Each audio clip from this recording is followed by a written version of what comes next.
Bonjour à tous, dans cette vidéo, on va parler du Fuji X-T50. Et oui, encore un Fujifilm. Alors cette vidéo n'est pas sponsorisée, j'ai eu ce matériel en prêt grâce à mon travail, donc il n'y a aucune rémunération. Je préfère le préciser. Et oui, deux Fujifilm d'affilée, c'est voulu.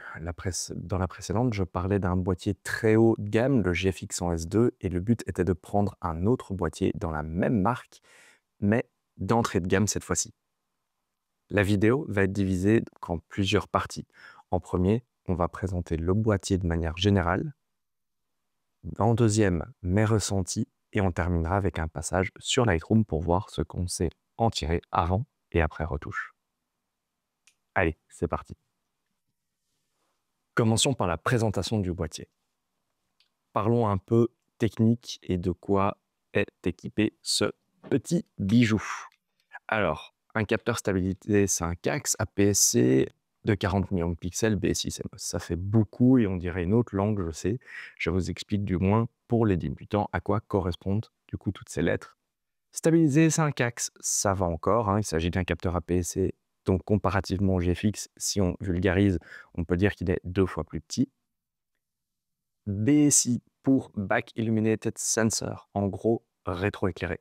Voilà, ça fait une référence à une technologie de capteur qui permet d'augmenter la quantité de lumière qu'il va recevoir.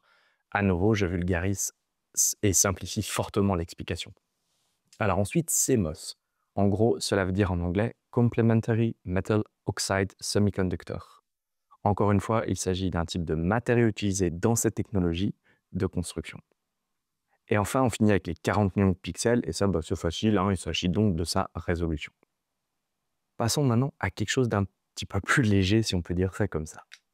Les molettes. Donc le boîtier est équipé de 3 molettes. Une pour la compensation d'exposition, une seconde pour régler la vitesse d'obturation, et la dernière, qui est assez récente chez Fujifilm, est dédiée au choix de votre simulation de film. Et ça change beaucoup au niveau de sa prise en main. On voit que Fuji a voulu rendre ses boîtiers attractifs finalement pour les débutants. Cela rend son utilisation ludique et c'est très bien pensé grâce à cette nouvelle molette.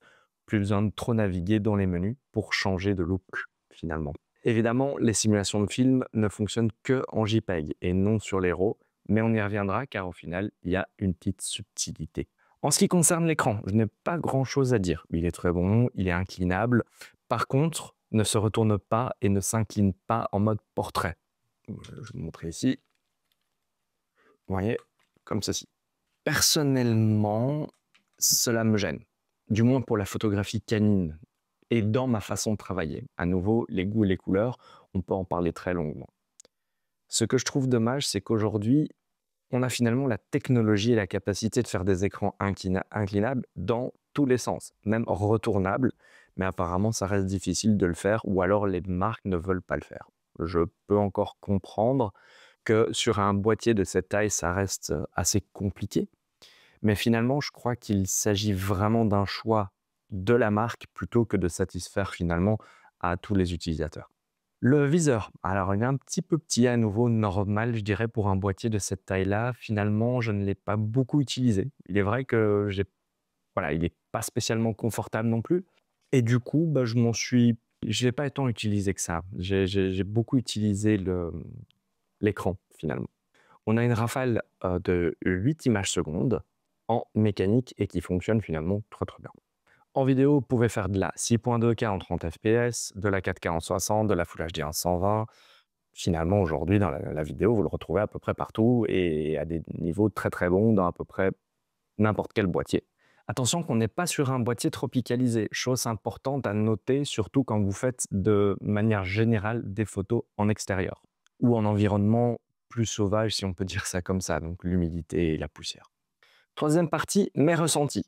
Donc, je tiens à préciser que je vais aller chercher la petite bête, car si on doit juste résumer si aujourd'hui un appareil photo est bon, alors on fera plus de vidéos et je dirai juste oui, il est bon, merci, au revoir, à plus. Du coup, je risque d'être plus critique et à nouveau par rapport à mon propre point de vue, mon utilisation. Je vais commencer avec les points qui m'ont dérangé. Du coup, on a l'écran qui ne s'incline que dans une seule direction, j'en ai déjà parlé, je ne vais pas m'étaler du coup là-dessus. La batterie est la plus petite version de chez Fujifilm, du coup, moins de capacité. Même si je l'ai trouvé très bien optimisé, j'ai de petites choses quand même à rajouter par rapport à ça. Je ne parle que de la photo. J'ai entendu, de par mes connaissances qui l'ont testé et utilisé, que par contre, si vous faites un peu plus de vidéos, ça va partir vite. Maintenant, de nouveau, est-on sur un boîtier qui a une orientation pour la vidéo plutôt que la photo? J'aurais tendance à dire quand même que non. Un seul slot carte SD, niveau professionnel, c'est un point qui fait débat, mais personnellement, je préfère 2 afin de sécuriser mes photos, en tous les cas, lors de mes shootings clients. Les menus sont pour moi toujours un peu compliqués et peu intuitifs. Je trouve qu'il serait temps que les marques se réveillent et prennent un peu exemple sur ce qu'il est possible de faire. Je compare ça, je ne parle pas que de Fuji dans ce cadre-ci, c'est vraiment toutes les marques d'appareils photo et finalement, regardons ce qu'il est possible de faire avec les smartphones ou par exemple chez des marques comme Hasselblad, DJI et autres. Eux, ils ont compris que l'expérience utilisateur a une grande importance et ils ont donc facilité et rendu leur menu beaucoup plus, on va dire, intuitif. Voilà en ce qui concerne les points négatifs. Passons maintenant du coup aux points positifs. Tout d'abord, j'ai vraiment bien aimé cette molette de simulation de film, car elle me permettait, même si je shoot en RAW, de prévisualiser les couleurs directement sur l'écran. Et pouvoir, en fonction de la situation, changer de simulation pour avoir une idée de ce que ça pourrait donner. Après, en post-production, je trouve que cela rend très agréable et que cela donne parfois en fait des envies de retouches que l'on n'aurait pas forcément faites, voire pensées au préalable. Du coup, ce petit point, cette petite aide finalement à la prévisualisation et qui est amenée grâce aux technologies des hybrides, vous permettent vraiment d'avancer, de voir les choses différemment. La compacité, il n'y a rien à dire. La prise en main reste très agréable. Cela vaut pour mes mains, évidemment. En ce qui concerne d'autres personnes, ben voilà, c'est quelque chose qu'il faudra voir. Par contre, avoir un boîtier léger qui se transporte facilement partout et qui vous donne un résultat pareil, c'est hyper agréable. En tout cas, cela me change énormément finalement de mon R5. Avec son 70-200, j'ai même pas utilisé de sac à dos finalement avec ce boîtier. J'ai une petite pochette, je peux vous montrer. Voilà, j'ai acheté une petite pochette comme celle-ci de chez OneRud qui est géniale, qui se met en bandoulière et du coup, ben, ça passe nickel dedans. Et ça me permettait de mettre finalement aussi mon Osmo Pocket 3 ainsi que mon accessoire de capture vidéo sans aucun problème. On en vient enfin à l'autofocus, hein. Je suis sûr que celui-là, vous l'attendez évidemment. Il est très bon. À nouveau, on y retrouve le dernier algorithme de chez Fuji avec la détection des animaux et il fonctionne très bien. Je vous mettrai du coup en même temps une petite capture de comment se comporte l'autofocus. Il faut bien prendre en compte que je ne lui ai pas facilité la tâche en utilisant Aiko comme modèle. Comme il est noir avec des yeux noirs, l'autofocus a parfois du mal. Mais c'est exactement la même chose avec Canon, Sony ou toute autre marque. On est bien loin de l'autofocus du X-T4 et du coup, bah, j'en étais vraiment content. On clôture du coup ici la deuxième partie et maintenant on va passer donc à la toute dernière partie. On va se rendre sur Lightroom. Allez, à tout de suite. Et voilà, nous voici dans Lightroom du coup pour regarder un petit peu les résultats des photos avec le X-T50. Alors premièrement, on va regarder celle-ci. Hop, hein. Vous voyez, ça, c'est la photo du coup sortie du boîtier. On voit ici de nouveau photo Realaise V2. Donc en fait, ce qui se passe, c'est quand vous allez sur ces petits logos-là, vous avez dans votre RAW, en fait, dans les métadonnées du RAW, vous avez toutes les simulations de films que peut vous proposer Fujifilm. Donc c'est là que je parlais de petites subtilités et que les simulations de films ne fonctionnent que sur du JPEG. Alors oui, en effet, si vous faites un JPEG avec la simulation de film, bah, ça va directement l'appliquer, ainsi que des réductions de bruit ou du grain et ainsi de suite. Et ça, vous pouvez directement le passer sur un téléphone pour pouvoir le poster sur les réseaux. Maintenant, si vous êtes sur votre fichier RAW qui va sortir, là, par exemple, j'avais coché une option dans Lightroom qui faisait qu'il prenait vraiment les données du fichier. de l'appareil photo quand j'allais télécharger. Donc là, il m'a réappliqué automatiquement Realize parce que c'était la simulation de film que j'avais choisie. Une fois que ça c'est choisi, en fait, vous pouvez commencer à retoucher votre photo. Et là, par exemple, bah, on a notre avant et puis notre après.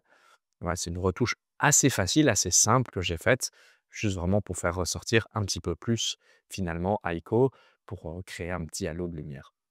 On voit quand même qu'il est assez précis. Donc, on a évidemment nos 40 millions de pixels qui jouent bien, hein, qui jouent leur truc. Mais comme je disais, j'ai été mettre en fait le XT50 un petit peu en difficulté face à Aiko parce que au niveau de son autofocus, ben, vous voyez en fait son œil, il se fond dans son pelage. Et donc, qu'est-ce qui se passe? C'est que très souvent, les appareils photo, eh ben, ils vont détecter la petite tache là sur le sourcil et ils vont prendre ça comme étant un œil. Donc voilà, pour exemple, ici, si c'est très, très, très bien démerdé. Là, ici, par exemple, bah, voilà, là, j'ai même pas retouché la photo. On voit qu'elle est en réel à Ace et je voulais juste montrer un petit peu finalement une photo brute. On voit la transition de flou ici, la netteté. Enfin, voilà, on voit qu'il a bien, bien compris. Il faut savoir que j'étais pas dans des conditions de lumière très faciles. On voit déjà que je suis quand même à ISO 1600, hein, et le grain, oui, il y en a, mais il est vraiment pas dérangeant, il est très joli. Alors c'est vrai qu'on va très vite perdre par contre en détail, on va un peu lisser finalement la photo si on commence à monter trop en ISO. Mais voilà, pour exemple, ici en tous les cas, on s'en était pas mal sorti. Savoir que ces photos ont été filmées du coup avec le 56 mm 1.2 et vous voyez, je suis à 1.2 donc vraiment en plus de le mettre en difficulté avec, Aiko, bah, je l'ai mis en plus à super grosse ouverture et il s'en est très, très bien sorti. Si maintenant on va regarder, ici quelques photos, voilà, là c'était les derniers, petits shootings que j'ai fait. Alors là par contre, j'ai fait les photos avec le, 50-140, donc l'équivalent 70-200 plein format en 2.8. Donc on voit Aiko, bah, vous voyez ici, ça c'est la photo avant, ça c'est la photo après. Donc finalement, il y a pas grand chose, hein, j'ai juste été nettoyer un petit peu là, parce qu'il est en pleine mue, donc j'ai retiré quelques poils et j'ai un petit peu adouci la photo et rendu ça plus chaud. Hem, on voit ici que j'étais à ISO 800 dans les 74 millimètres. Ce qui est assez drôle, c'est que finalement, j'aurais pu utiliser, enfin, en me rapprochant un peu 56 millimètres, j'aurais pu très bien faire un truc avec encore plus de flou d'arrière-plan. Alors là, on voit déjà qu'il y a un peu plus de grain par contre sur cette photo-là. Il est vraiment plus fort. Faut savoir une chose finalement, c'est que j'ai l'impression, alors ça c'est vraiment mon avis, mais le 50-140 a quand même plus de mal, avec les capteurs de 40 millions de pixels. J'ai souvent remarqué ça avec d'autres boîtiers aussi qui ont le même capteur et je trouve qu'il a, ouais, il a quand même une très il a une caractéristique finalement où il galère pas mal, je trouve, comparativement par contre à un 56-1.2 où je trouvais que, ouais, l'accroche était géniale au niveau de l'autofocus. Ouais, si on regarde là-dessus, par exemple, vous voyez une belle transition floutée. J'avais vraiment pris la branche comme exemple pour ça. Les couleurs sont vraiment belles et de nouveau, hein, ouais, je suis souvent en réal AS2, hein, voilà, ici aussi, on a une belle luminosité. Là aussi avec Aiko, hein, j'ai un petit peu réchauffé. Faut savoir que j'ai quasiment fait aucune retouche avec Photoshop. Pourtant, je vais quand même très loin enfin très loin, je vais plus loin dans mes retouches, grâce à Photoshop. Et ici, j'ai quasiment tout fait via en fait des masques, essentiellement, 1 ou 2 petits masques sur Lightroom et là, on voit, voilà, ici typiquement, c'est quelque chose qui m'est arrivé assez régulièrement. C'est que, l'autofocus avec le 50-140, il a tendance quand même à plus vite perdre, les yeux et donc il se raccrochait un peu devant, un peu derrière et là, on voit, voilà, ici, la truffe, elle est hyper nette et puis, bah, évidemment, bah, les yeux le sont déjà plus. Donc c'était un peu dommage, mais voilà. Sinon, en règle générale, il s'accroche bien, hein, il y a pas de souci, il fonctionne très, très bien. Mais alors à choisir, en fait, je crois que j'aurais quand même plus continué avec le 56-1.2. Est-ce que est-ce que le 50-140 commence à être trop vieux pour les capteurs, les nouveaux capteurs de chez Fuji? Alors moi, c'est un petit peu mon ressenti. Après, il y a beaucoup de gens qui disent: «Ouais, le 50-140, en fait, il était prévu pour supporter les photos, les capteurs en tous les cas à 40 millions de pixels. Alors peut-être qu'il les supporte, mais finalement, j'ai l'impression qu'il est un petit peu dépassé en termes de qualité, parce que, bah, si je compare avec, en plein format mon 70-200, 2.8 de chez Canon, je j'ai aucun problème à ce niveau-là. Alors on est clairement pas sur les mêmes, technologies non plus. On est sur du plein format, là c'est de la PSC. Enfin, on peut pas tout comparer évidemment, mais je me demande s'il serait peut-être pas temps chez Fuji en tous les cas de sortir, une nouvelle version de celui-là comme ils ont fait avec, je sais plus si c'est le 16-55 ou 16-80, 2.8 là, en tous les cas ils ont fait une version 2. Pour moi, il y a un intérêt, à changer, à refaire une nouvelle version qui serait peut-être plus efficace, plus aboutie, en tous les cas, ou juste optimisée, on va voilà, je préfère utiliser ce mot-là, optimisée pour ce type de boîtier.